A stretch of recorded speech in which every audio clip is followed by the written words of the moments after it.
جب دنیا جہالت کے اندھیروں میں ڈوبی ہوئی تھی تب ایک روشنی مشرق سے ابھری۔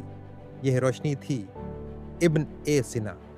ابن سینا کا اصل نام تھا ابو علی حسین ابن عبداللہ ابن سینا۔ 908 میں بخارا کے پاس ایک چھوٹی سی جگہ افشانہ میں پیدا ہوئے۔ بچپن سے ہی ان کی ذہانت سب کو حیران کر دیتی تھی۔ جب 10 سال کے ہوئے تو قرآن حفظ کر لیا اور چند سالوں میں تو ان کا علم اتنا بڑھ گیا کہ بڑے بڑے استاد ان سے مشورہ لینے لگے۔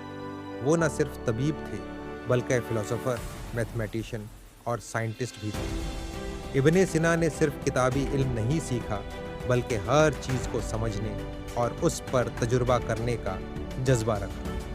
ان کا سب سے مشہور کام ہے القانون فی الطب، یعنی قانون طب، جو قریباً 6 سال تک یورپ اور مسلم دنیا کی یونیورسٹیز میں پڑھایا جاتا رہا۔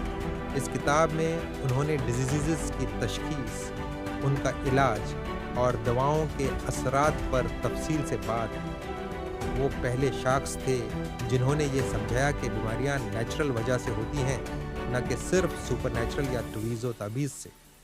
ان کا کہنا تھا، ڈاکٹر وہ نہیں جو صرف علاج کرے، ڈاکٹر وہ ہے جو وجہ سمجھے۔ انہوں نے برین، ہارٹ، لنگس اور ڈائجسشن سسٹم پر بھی کام کیا۔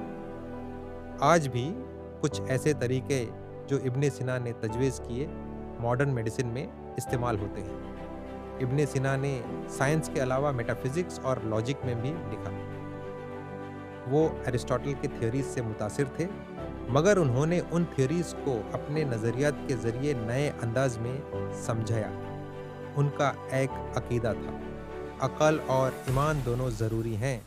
علم کا مطلب صرف ڈاٹا جمع کرنا نہیں بلکہ اسے سمجھنا، سوچنا اور انسانیت کی بھلائی کے لیے استعمال کرنا ہے۔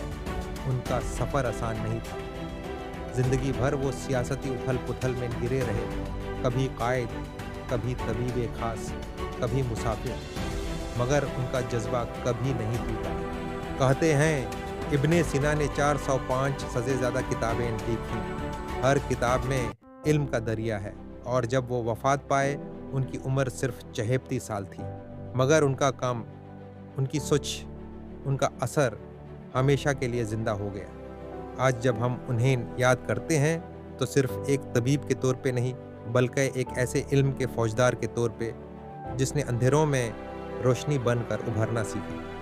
یہ تھی ابن سینا کی کہانی، ایک ایسے انسان کی جو وقت سے آگے سوچتا تھا۔